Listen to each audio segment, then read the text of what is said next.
I'm Todd. And I'm Devin. And we're the Whiskey Sippers. And today we're going to be talking about the bottles that represent the American worker for this Labor Day. After this. All right, so Labor Day in the United States began in 1894 when it was signed into law by Grover Cleveland. And it was a representation of basically your blue-collar workers. It was really pushed by the unions early on, and it was celebrated by some states before 1894, back to like the 1880s, early 1880s in New York and Chicago and places like that, before it was signed into law.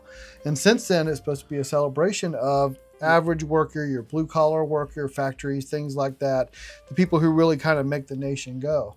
So today we want to talk about the bottles that kind of fit those American workers and why. So Devin, why don't you start? All right. So, well, I'm going to start off with a little Russell's tenure.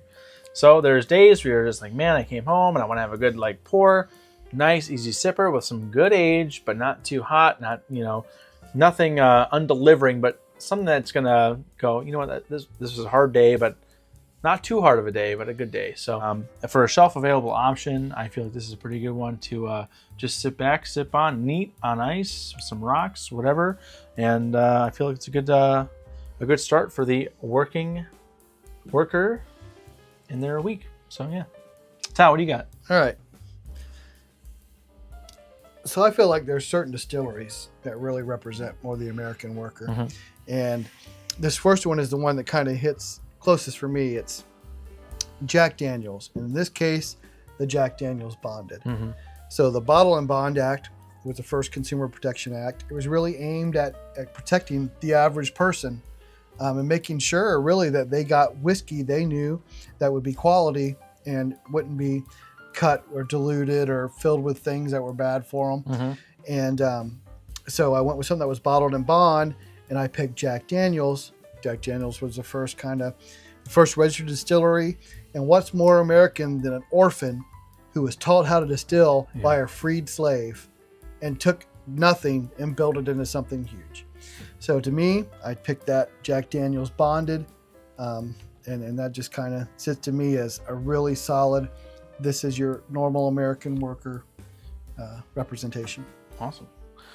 All right, well, my next one is, there are those days where you've had those hard days, your boss got on you, you finished a project, but you just kind of want to celebrate a little bit more. So I went with the Elijah Craig Barrel Proof. This one's the C923, but I'm sure any of the Elijah Craig Barrel Proofs are a pretty good offering. Good price point, a little bit easier to find than a lot of these other crazy barrel proof allocated stuff. But good juice, great proof, and if you've had a hard day or a really good day, I think either way you really can't go wrong with the Elijah Craig Barrel Proof. So that's where I went with that. Now, what do you got next? So I said there were certain distilleries, really three main ones I wanted to hit doing this subject. And this is the other one, Wild Turkey. Wild Turkey 101. Affordable, does well as a mixer, does well as a neat pour, does well over ice. The kind of quintessential blue-collar bottle, right? So when I see an American work, when I think of that, I think Wild Turkey really fits that mold with the 101 bottle. And that's just hard to beat as I can do whatever you need me to do. All right, well, my next one. So there are those days where you're just like, you know what?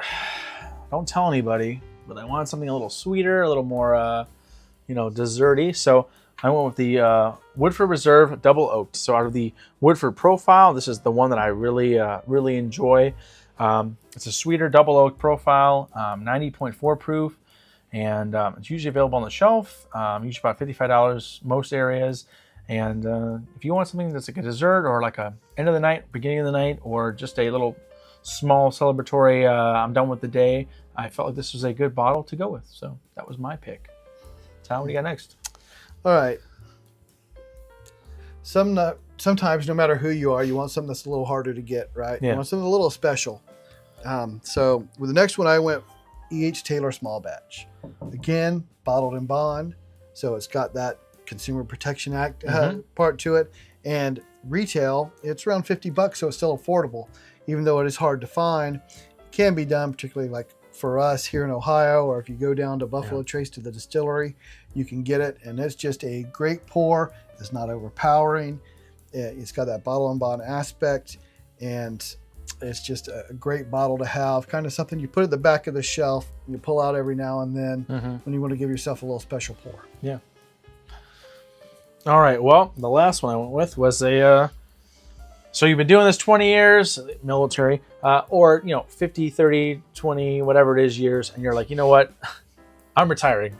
I've had a good run. I've been doing this for so long, and now I want to enjoy a nice bottle that I can have. So I went with a George T. Stagg.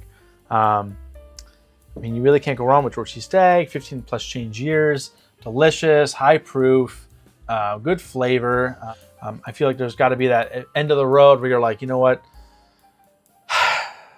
I'm done working. So I went with the George T. Stagg.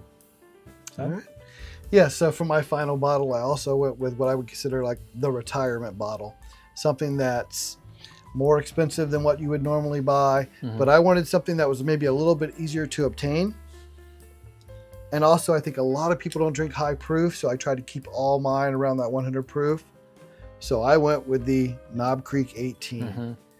18 years old, aged, great mouthfeel, thick, great flavors, and not maybe as hard to obtain as some other bottles, but that would be, a lot of people aren't going to spend that kind of money unless it's for something really special like their retirement. Yep.